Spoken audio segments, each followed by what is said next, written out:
Hi, everyone. Thanks for joining Jeff and I today. Today, we're going to talk about something that has been in the news for multiple years, bridging finance. Mhm. Now, there has been a few issues that have come up in cases that I think a lot of people are familiar with that have caused some issues.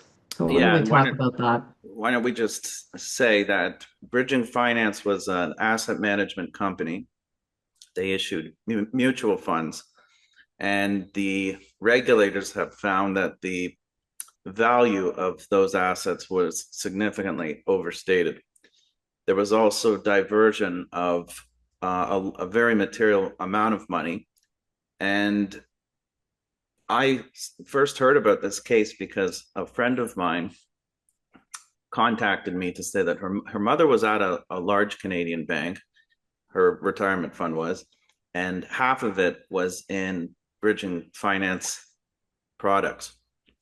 These were offered by every large bank and all the independent brokers. And there was a cease trade on the funds, and she was asking me if her mom will likely get her money back.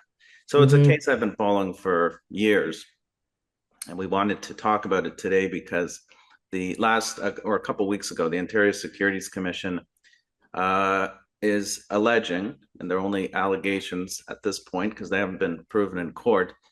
But the allegations are that the auditor did not perform a rigorous audit as required, and had they have done so, the OSC alleges that this problem could have been spotted much earlier. Hmm. And that penalty for that is quite substantial. Yeah, Could million be. could be millions of dollars for sure. But to have confidence in the capital markets, there are several gatekeepers that provide a good check and balance on the industry, and the auditor is a major one. So Mhm. this is it's very serious when the auditor doesn't have that. It's very serious when the auditor is not inquisitive during the audit process. That's for sure. Yeah.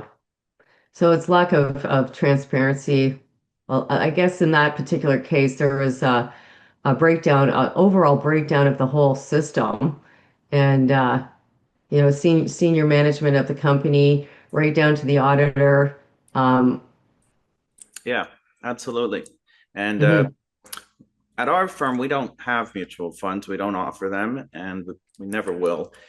Each of our client has specific stocks. So when we send out our statement each month and the client opens it up, they see exactly how many shares of each company they own. And so we can't be more transparent than we are. Yeah, Yeah. But when you have a mutual fund, I mean, these things sometimes can happen. They're very opaque. yeah, And this isn't to paint all mutual funds with the same brush, but you don't always know what you own in proprietary right. products. Sometimes they're too complex, Yeah, absolutely. non-transparent.